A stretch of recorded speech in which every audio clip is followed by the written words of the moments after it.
A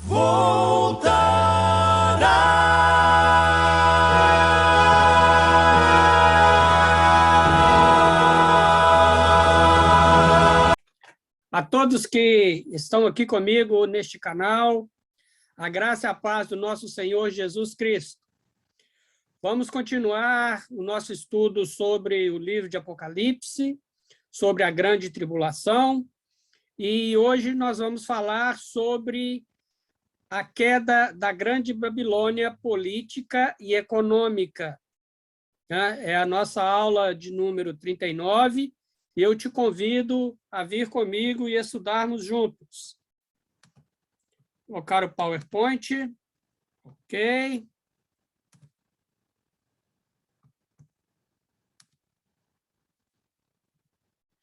Aula de número 39. Nós vamos estudar agora o capítulo 18. Foi aquilo que eu disse na última aula nossa, né? Sobre o capítulo 17 e o capítulo 18, que eu defini dividir, né, em duas partes. O capítulo 17, falando sobre a questão da Babilônia religiosa, e o capítulo 18, agora sim, do estabelecimento da Babilônia política e econômica, ok? Então, assim, esse capítulo 18, na realidade, é uma revelação profética, né? Que é totalmente diferente do capítulo 17. Por isso, eu preferi fazer essa divisão. O capítulo 17 é aquilo que eu disse lá, ele provavelmente se cumprirá na primeira metade da grande tribulação, porque é o estabelecimento do reino do anticristo, e ele vai depender muito do falso profeta para estabelecer esse reino no sentido de influência religiosa. Tanto que nós vemos a construção de uma estátua que todos adoraram a imagem da besta, né? Todos da terra. Então, assim, conotação religiosa. Porém, agora, em contraste a esse capítulo 17, nós vemos que no 18, né, vai surgir aí como um julgamento divino sobre essa queda da Babilônia, né? E o próximo acontecimento, com a destruição da Babilônia, né, o grande acontecimento será a vinda de Jesus e o estabelecimento do milênio. Então, eu digo que estudiosos dedicam-se a esses dois capítulos, né, numa tentativa de encontrar uma explicação razoável das profecias, porque nem tudo foi revelado, né? Então, o 17 é aquilo que eu disse muitas vezes, ecumenismo, é o cumprimento do movimento eclesiástico mundial, é a igreja apóstata, que será julgada e destruída, né, nesses 3 primeiros anos e meio da grande tribulação. Já o Apocalipse, capítulo 18, né, ele trata especificamente de uma cidade que é o centro de um sistema político. A religiosa que nós colocamos no capítulo 16 é isso aí, é o movimento eclesiástico mundial.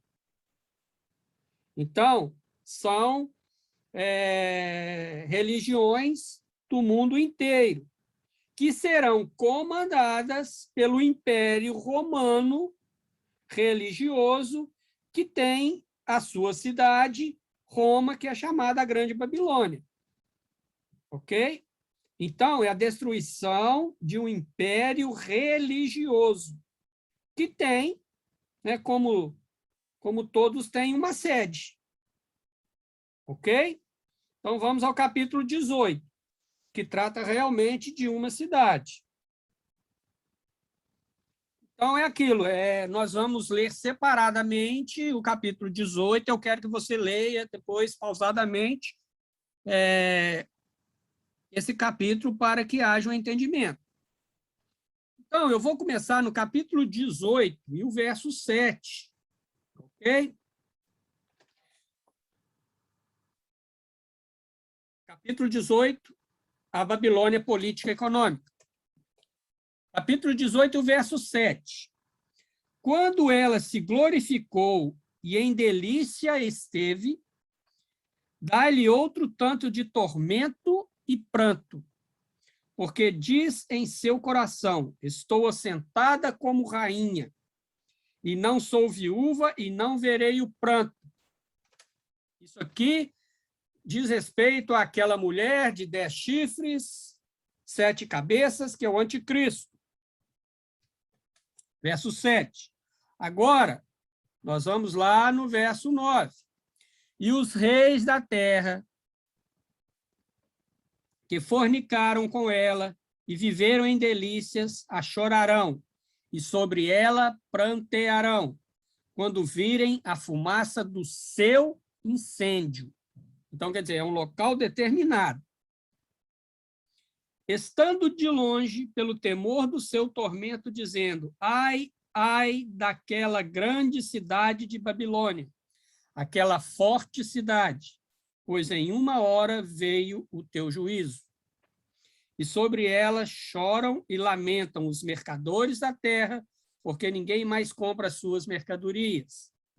Mercadorias de ouro e de prata e de pedras preciosas e de pérolas, e de linho fino, e de púrpura, e de seda, e de escarlata, e toda a madeira odorífera, e todo o vaso de marfim, e todo o vaso de madeira preciosíssima, de bronze, de ferro e de mármore, e canela, e perfume, mirra, incenso, e vinho, e azeite, e flor de farinha, e trigo, e gado, e ovelhas, e cavalos, e carros, e corpos, e almas de homens. E o fruto do desejo da tua alma foi-se de ti, e todas as coisas gostosas e excelentes se foram de ti, e não mais a acharás. Então, ela será realmente destruída, e não será reconstruída. Os mercadores dessas coisas que dela se enriqueceram estarão de longe, pelo temor do seu tormento, chorando e lamentando, e dizendo: ai, ai daquela grande cidade, que estava vestida de linho fino, de púrpura e de escarlata, e adornada com ouro e pedras preciosas e pérolas, porque numa hora foram assolados tantas riquezas. Você está vendo aqui no verso 16 a pessoa do anticristo, não é? É aquilo que o capítulo 17 ele descreve. E todo piloto, e todo que navega em naus, e todo marinheiro, e todos que negociam no mar se puseram de longe. E vendo a fumaça do seu incêndio, clamaram, dizendo: que cidade é semelhante a essa grande cidade? Bem, vamos lá. A Babilônia política e econômica. Com certeza, tudo isso que nós vimos aqui é o colapso político e econômico mundial. O comércio simplesmente quebrou. Houve uma quebra. Como agora nós estamos passando por uma grande crise mundial devido à questão da Covid-19, né, em que nós estamos vendo aí grandes crises políticas e econômicas em países de primeiro mundo, em países em desenvolvimento, em países, né, subdesenvolvidos, nós estamos vendo uma crise mundial. Aqui também acontecerá uma crise mundial, mas muito, muito, muito maior. Essa aqui não se compara em nada com o que estamos vivendo hoje. Ela será muito maior. Então, é o colapso político e econômico mundial. Mas nós vemos que existe um centro, uma sede da qual saem as ordens. É onde está o anticristo, é onde ele governa.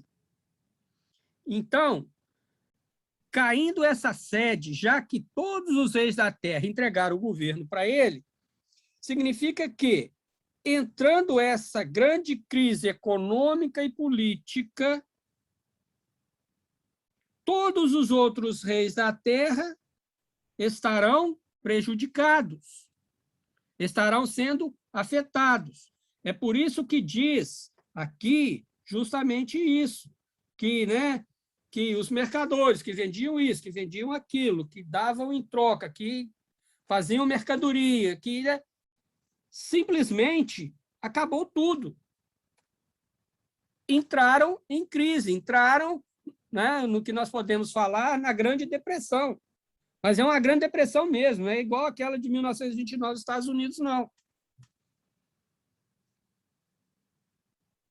Não é? Então, a questão é que o centro do poder está nessa cidade política e econômica, a Grande Babilônia, que é o Anticristo. Esse centro do poder sendo quebrado afeta o mundo inteiro. Então, afeta aí o comércio, afeta a alimentação, afeta a indústria, afeta tudo aquilo em que há no mundo, que é o comércio. Ok? É isso que diz esses versículos. Então, a sede do reino do anticristo, ela será uma cidade de grande influência mundial. Ela será a sede do governo do anticristo. Aqui eu coloquei uma interrogação, por quê? Eu creio que realmente é uma cidade onde ele estará. Porém, hoje nós temos um mundo globalizado. Por exemplo, nós vemos a questão da ONU, que a sede da ONU está nos Estados Unidos, mas ela está, uma grande parte, na cidade de Genebra também. Não é? Então, por exemplo, a OMS está na Genebra. Então, assim, todas as organizações mundiais que têm, né, a ONU, de uma certa forma, tutelando, nem sempre elas estão no mesmo local e na mesma cidade. Porém, eu acredito que a sede do governo do anticristo será em uma cidade. Ok? Isso eu estou falando.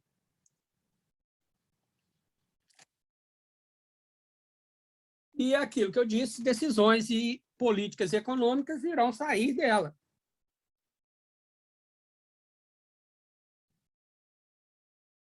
Aí, entre os capítulos 17 e 18, foi o que eu disse no início, são momentos cronológicos diferentes. Então, agora nós vamos lá no verso 1 e no verso 2 de Apocalipse 18. E depois disso, depois dessas coisas, vi descer do céu outro anjo, que tinha grande poder, e a terra foi iluminada com a sua glória. E clamou fortemente com grande voz, dizendo: caiu, caiu a grande Babilônia, e se tornou morada de demônios, e covil de todo espírito imundo, e esconderijo de toda ave imunda e odiável. Então, nós vamos ver que primeiro veio uma glória, que encheu toda a terra, e depois veio o seu castigo. Tudo de ruim se concentrou nessa cidade. Lembrando que aqui João está falando para que o povo daquela época entendesse, a cultura entendesse o que ele disse. Mas nós vemos que tudo de mal se tornou aquela cidade. Por isso que eu acredito que ali será a sede do anticristo. Porque ali estará concentrado a trindade satânica, Satanás, o anticristo e o falso profeta. Né? Então, não tem como não acontecer nada de mal nessa cidade. Tudo de mal está ali. Né? É o reino concentrado do mal. Verso 15 e 16 desse mesmo capítulo. E aí nós estamos vendo aí, né, a questão que nós falamos do comércio. E os mercadores dessas coisas, que delas se enriqueceram, quer dizer, né, desses trâmites políticos e econômicos sob o governo do anticristo, né, estão de longe, pelo temor do seu tormento, chorando e lamentando. Então, diz aqui da última crise política e econômica mundial. Eu estou falando mundial.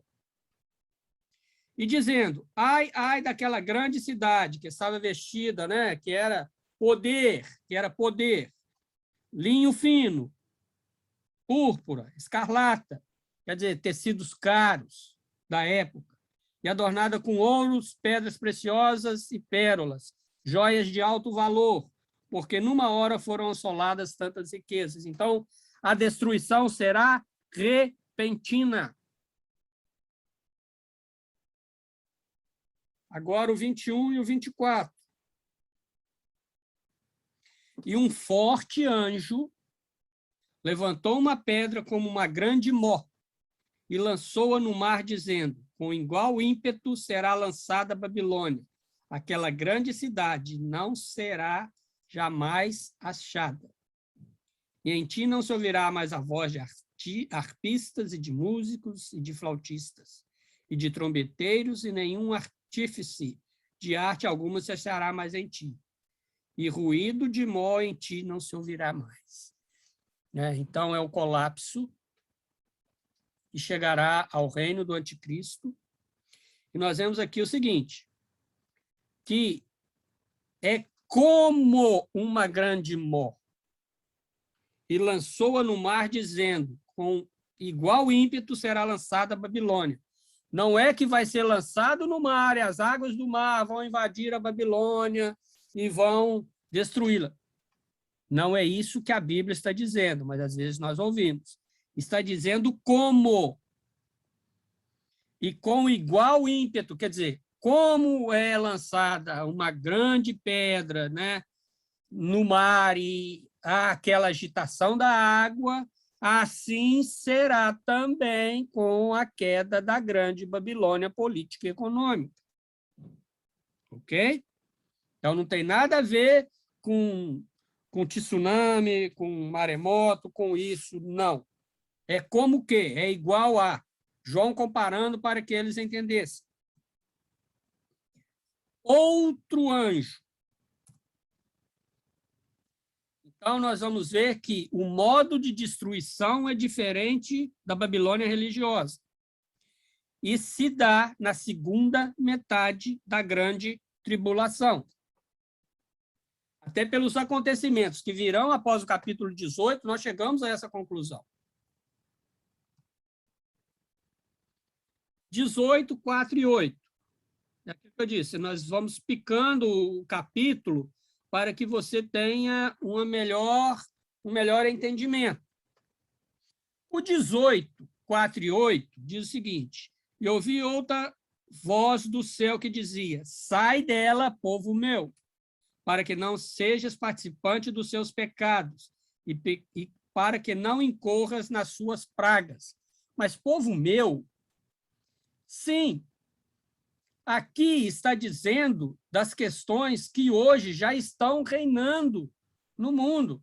Às vezes a igreja está se metendo em política e em economia, em que por trás já está sendo preparado maldosamente e pecaminosamente preparado para que tudo se cumpra na segunda metade da grande tribulação. Então, hoje a igreja tem que estar atenta, né, aos seus negócios, tem que estar atenta às questões políticas para que não sejam enganadas. Igreja, preste atenção, porque há uma necessidade. Há uma necessidade de você ter dinheiro para conduzir a igreja material, há necessidade de você estar cumprindo as leis do país, da cidade, do estado. Há necessidade de, politicamente, você ter uma posição, e hoje nós estamos vendo aí a questão, né, de binarismo, né? Hoje já não é mais homem e mulher, a criança que tem que decidir, né? É o famoso Adão e Ivo, né? A questão LGBT, que está crescendo a cada dia mais, não é? A questão de gêneros. Então, assim, isso é político. Isso é político. Então, povo meu, sai disso. Isso é uma palavra atual, porque isso tudo já está sendo preparado para uma união lá na frente. Ok? Vamos continuar. Porque já os seus pecados se acumularam até o céu, e Deus se lembrou das iniquidades dela. Não é o que eu disse? Tornar-lhe a dar como ela vos tem dado, e retribui-lhe em dobro, conforme as suas obras. No cálice em que vos deu de beber, dai a ela em dobro. Quando ela se glorificou e em delícias esteve, dai-lhe outro tanto de tormento e pranto. Porque diz em seu coração, estou assentado como rainha e não sou viúva, e não verei o pranto. Portanto, num dia virão as suas pragas, a morte, o pranto e a fome. Colapso mundial. E será queimada no fogo, porque é forte o Senhor que a julga. Então, é o julgamento de Deus sobre essa cidade. Não é? E nós vemos que o Senhor vai dar tudo em dobro em termos do que ela praticou. Então, a sentença é dobrada.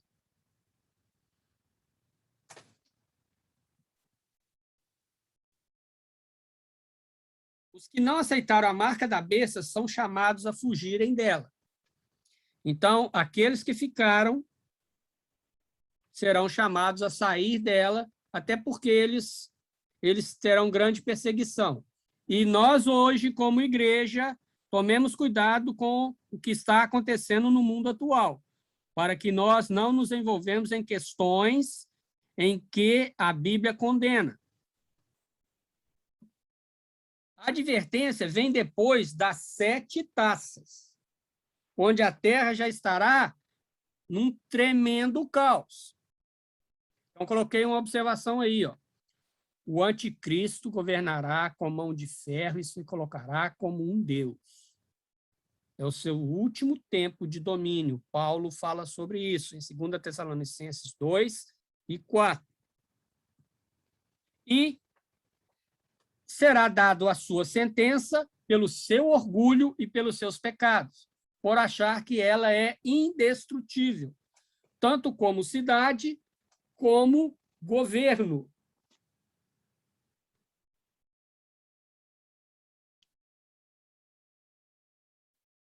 Nós já lemos esses versículos.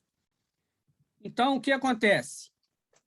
Ela tem superpoderes políticos e econômicos. Nós vemos que é o centro de todas as ordens mundiais para comércio, para determinações políticas e governamentais. É o centro da globalização mundial.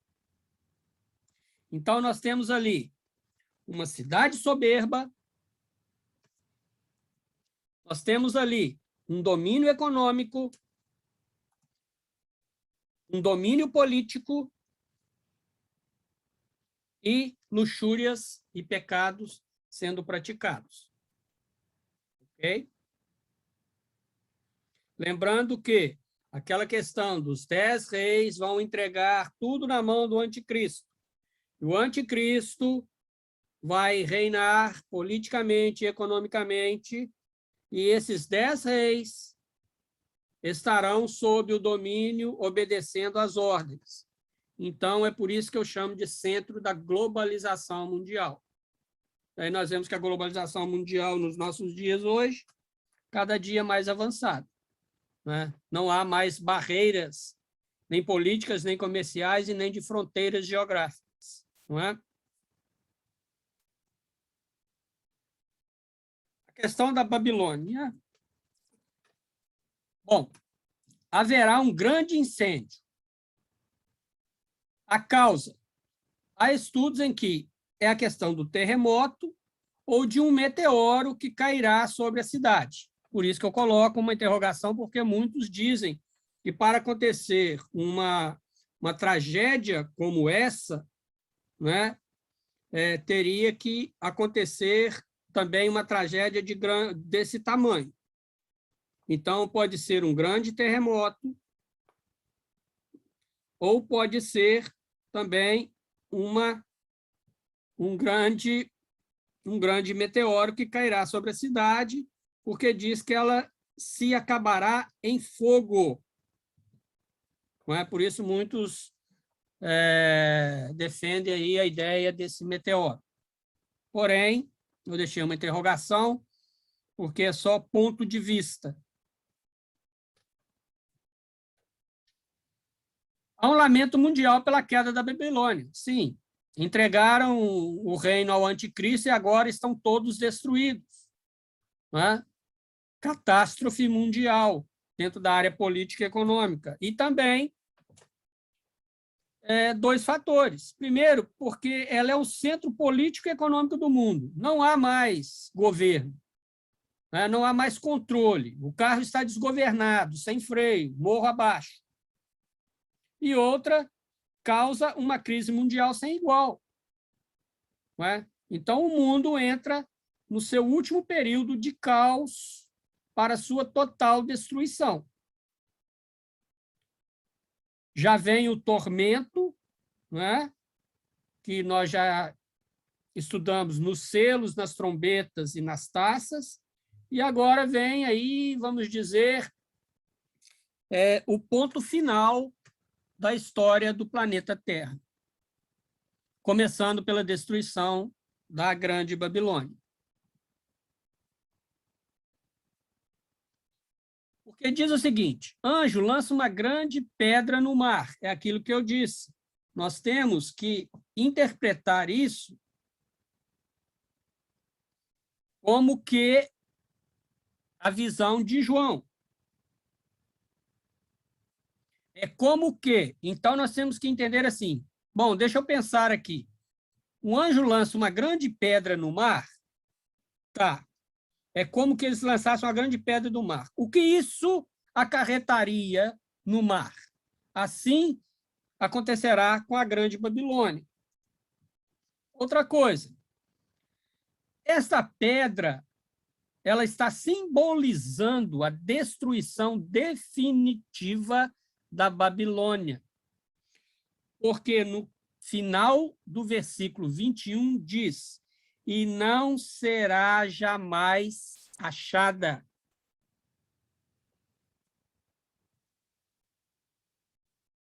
A vida de todos os eventos irão cessar. Então, nós vamos ver que será uma cidade destruída. A vida cultural, a vida econômica, a vida política, a vida social da grande cidade está destruída. Os eventos cessarão, não haverá mais nenhum movimento da qual a população esteja envolvida.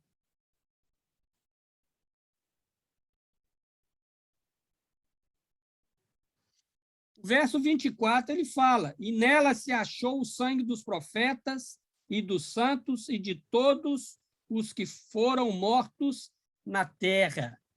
Então, se achou o sangue dos profetas. Não é que está tudo lá, mas simbolizando que, a partir dela, desde tempos remotos da história, houve dela sempre a questão da perseguição, principalmente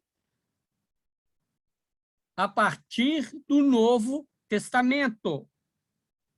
Então, ela é uma cidade coberta de sangue e uma cidade opressora. Ok?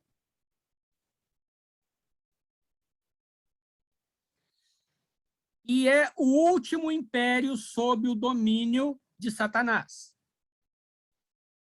Nós já estudamos atrás os impérios, o egípcio, o assírio, o babilônico, o grego, o romano, e todos neles. Nós vemos o domínio de Satanás devido à adoração aos seus deuses, devido à adoração às suas riquezas, devido a acharem que eram indestrutíveis.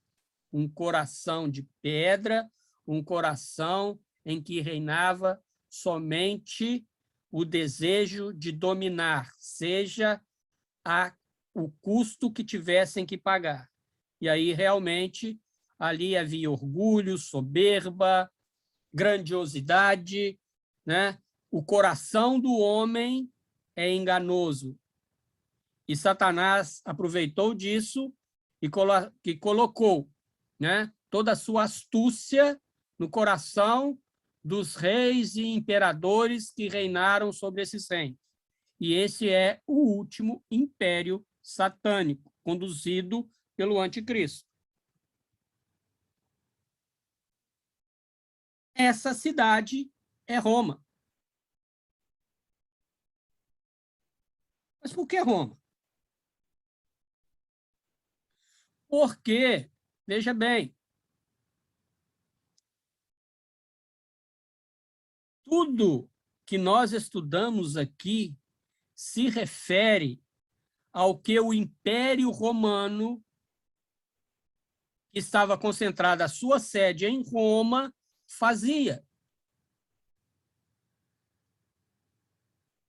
Nós vemos que imperadores matavam imperadores.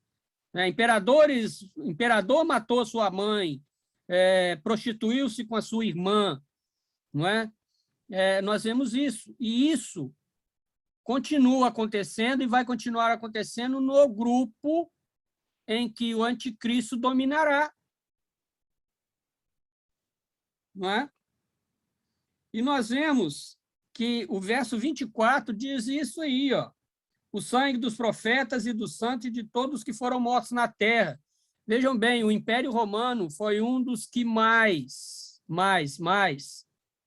mandaram matar cristãos. Até que Constantino viu que cada vez que ele mandava matar, mais crescia a igreja. Aí Constantino deu aquela virada política, não é? Então, agora o cristianismo é o quê?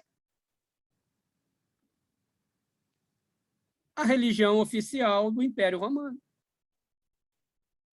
Ele foi o primeiro papa e foi transferido a partir daí, né, por muito tempo,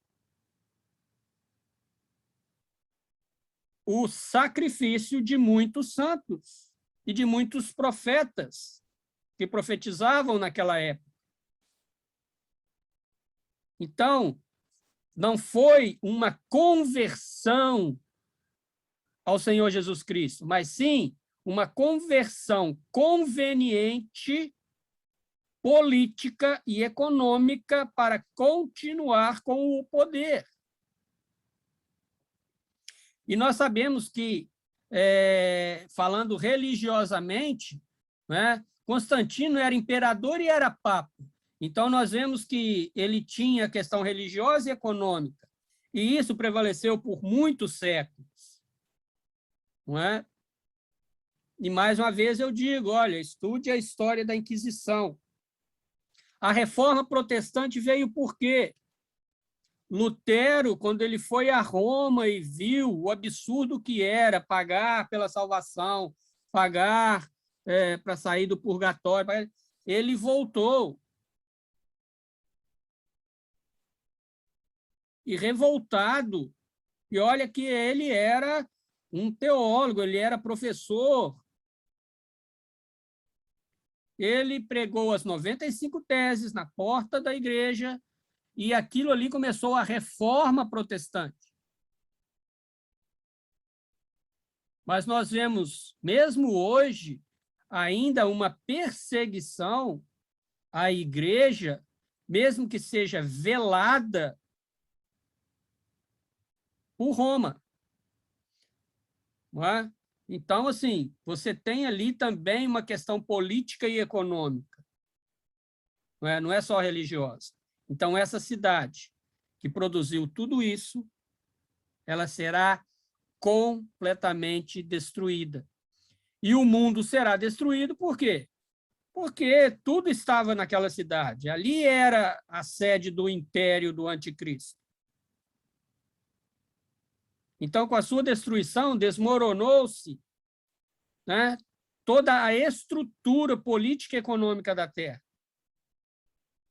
E os reis da Terra foram juntos. Ok? Estamos abertos a perguntas, estamos abertos a dúvidas. Vocês têm aí o meu e-mail, vocês têm meu WhatsApp, não é? Vocês têm meu Telegram. Estamos abertos, ok?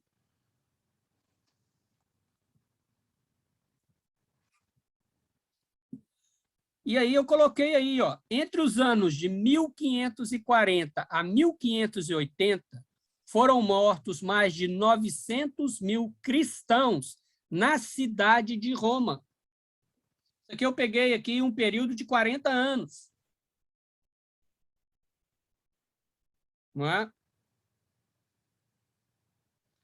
Então, assim, nós temos que pensar o antes e temos que pensar o depois. Né? O verso 24 é justamente isso. É por isso que diz que nela se achou-se o sangue dos profetas e dos santos, e de todos que foram mortos na terra. É uma simbologia, mas ali estava o domínio do pecado. Não é? E isso pesou sobre a Grande Babilônia. Próxima aula, nós vamos continuar com outro assunto, agora já indo para as questões dos últimos acontecimentos finais, e eu te convido a continuar comigo para estudarmos a escatologia bíblica conforme a palavra do Senhor. Deus te abençoe, fique com Deus e tchau, tchau.